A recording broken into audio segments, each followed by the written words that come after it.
Hey, what's up guys? So as a lot of you know, I don't really get out that many videos. If you've been with me since my old game review channel, you'll have probably noticed I don't get out nearly as many videos as I used to, and I want to change that. So I've decided I'm going to start doing some more shorter and more critical reviews of more recent films and games, and to give you guys something to watch whilst you are waiting for my next episode of The Usual Suspect. So with all that said and done, I want to talk to you about Beyond Two Souls. I was born with a strange gift. The ability to see what no human being has ever seen before. It's all mixed up in my head. The images, the sounds, the smell. I need to remember. Now as soon as I saw the first trailer for this game, I was immediately interested because of the developer. It's made by Quantic Dream, who developed 3 other games. One was a 2005 release called Fahrenheit, and the other was 2010's Heavy Rain. Both those games I loved. Fahrenheit, or Indigo Prophecy as you might know, was definitely the weak game though, because although it had a good story, its quick time events were really poorly handled. They had these 2 Simon-like symbols pop up and you had to move your analog stick to the direction they were highlighting, and these scenes went on for quite a while. It was a pretty dull way to play. But Fahrenheit made up for its gameplay shortcomings with an intriguing plot and some genuinely interesting characters. Now Heavy Rain you're probably more familiar with, as this game's got to be one of the best PS3 titles out there. On top of the story being really good and the whole quick time event thing being handled a lot better, there was also a bigger sense of consequence. If a character died, for example, it wasn't game over. No, they died and they stayed dead. It was a genius idea and it made for some good replayability. So then we had Beyond Two Souls, and this is an interesting game because I don't think I've ever seen a more mixed reaction before for a video game. According to Metacritic, the game's praises have given it perfect and near perfect scores, but on the lower end, yeah, quite a lot of critics hated it. Okay, so this is a story heavy game, so I figured I should start talking about the plot first. The game's main character is Jodie Holmes, who we join at several stages of her life. From the day she was born, Jodie's been linked to a mysterious entity known as Aiden, which follows her around everywhere she goes. Now Aiden has given Jodie some supernatural perks. For example, Aiden will protect Jodie if ever she's in danger, he can move objects, he can control people, he can connect with the spirit world and have the dead speak through Jodie. He's like the Swiss Army knife of spirits. And we as a player join Jodie at several moments of her life, some as a child, some as a teenager, and some as a young adult. And we see how this spirit affects her life and how she has to cope with the stresses of being different. So for example, as a child she's bullied because of her ability, and as an adult she uses her ability to join the CIA and do some spy shit. Now the game does a Pulp Fiction on you and chooses to tell the events of her life out of order. So as you can imagine, early on in the game this can get a bit confusing. Characters Jodie knows are there but are given no introduction, for example, and at first I didn't like this direction the game was taking. I'd have rather have had it told chronologically with maybe some flashbacks thrown in there for good measure. But as you play through and the timeline gradually gets filled, you begin piecing scenes together in your head, and it's kind of fun just thinking, okay, so that scene ended there, so that means, oh, it leads to that scene, clever. The game's littered with those kind of moments. Now I think the game's at its best with Jodie as an adult. There's specific scenes I remember which stand out. For example, there's this genuinely creepy scene where Jodie has to infiltrate this research base that's been overrun by spirits.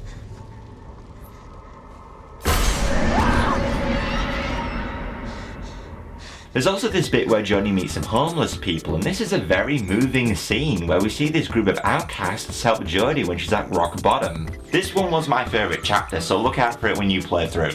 I also like how the game gives you the option to use Aiden for revenge. Mostly when Jodie is either a teenager or a kid, she comes across some right assholes. And it's a lot of fun to use Aiden to torment them for being such dicks. Now I won't say the game is as good as Heavy Rain because in that game it was really interesting to see how the plot would unfold, and I really wanted to find out who the Origami Killer was. But Beyond Two Souls gets by because to start off with, there's some great A-list talent on show here. Ellen Page is fantastic as Jodie, and Willem Dafoe as a paranormal researcher is brilliant as well. Their performances are made all the more impressive because they'll have had to film their scenes in motion capture suits, and obviously they look positively ridiculous when they wear them, so props go to them and everyone else who played a part in this game because there isn't one bad performance amongst the cast. Also, the game looks fantastic. Motion capture has really come a long way. I mean, if this is what they can manage on an 8-year-old console, I can't wait to see what the PS4 can do. So what's got people irked? Why do a lot of people not like this game? Well, that has to do with the gameplay, because in that regard, it's a bit shit. You know it's bad when the game couldn't even get the simple act of walking correct. Jodie's movements are just stiff, and there's even these bits where Jodie can't even decide whether she's walking or running.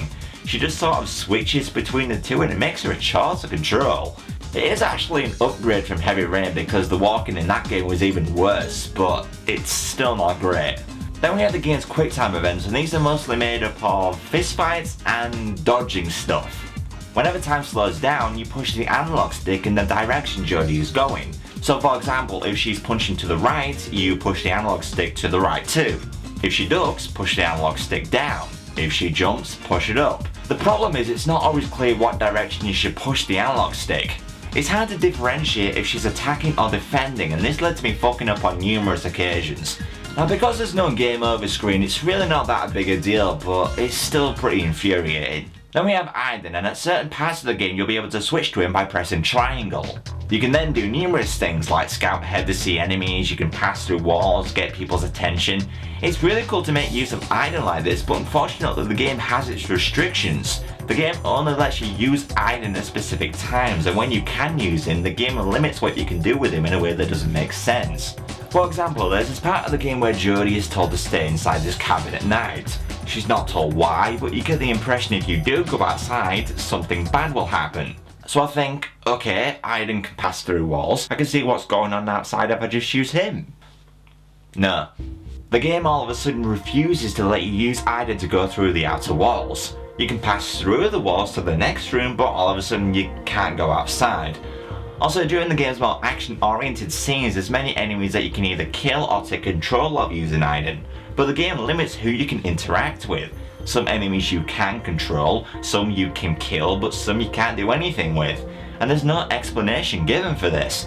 The game doesn't offer any variation in this regard. You can't go about getting past a group of enemies other than using the method the game wants you to use. Another example of limitation is again the scene in the cabin. The game gives you the impression of choice as to whether you want to stay inside or take a chance and go outside, but unfortunately the game doesn't progress until you open the front door.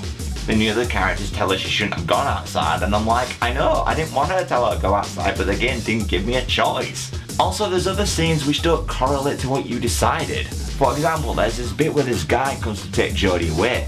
I get Jodie to tell him to fuck off, and then in the next scene the two are on a dinner date. Okay.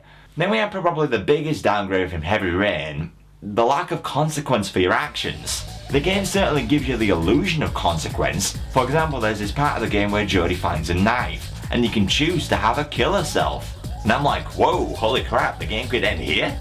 But unfortunately, it's an illusion. If you choose to have her slash her wrist, Aiden will just knock the blade away. In fact, Aiden seems to act as the game's backup plan if you mess up. I remember losing a fight with this guy because the QTE was being a bitch, but then Aiden comes along and kills the guy anyway. The thing is, you always get the impression Jodie could die, but she doesn't. This is why I think Heavy Rain worked better, because there was 4 main characters in that game, so it made the experience more open-ended. One of the protagonists could die because there were other main characters that could keep the game going without them. In Beyond Two Souls, you only ever control Jodie, so you know she can't die, because if she did, the game will be game over, and the game doesn't have a game over screen. And I think I forgive the game for this if only the gameplay was better, but on top of the poorly handled QTEs, the linearity of the story and the limitations the game puts you under makes Beyond Two Souls fail as a game, but as an experience it's pretty damn good. Again, it's certain chapters which stand out, and there's a lot of characters I really felt for. It's just a shame that the gameplay isn't as good as the story. Now, I'm not saying the gameplay is awful, it's certainly playable and there are some good things about it.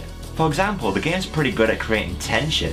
Even though I know I can't fail a quick time event, I still try my best to get through a scene unscathed. It's because I liked her character and I didn't want her to die. And in a game like this, it's crucial that you like the person you're playing as. Now, whether you'll enjoy this game or not depends on your love of narratives in video games. If you like games for their gameplay, and if long overdrawn cutscenes bother you, stay away, you won't like this at all.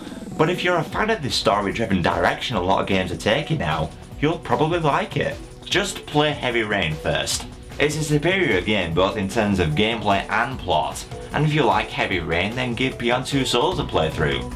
It doesn't have the replayability of Heavy Rain unfortunately, but if anything that makes it a brilliant rental. I'm going to give Beyond Two Souls an 8 out of 10. I had a lot of fun with it and its gameplay shortcomings didn't bother me too much, just don't go into this expecting a good game.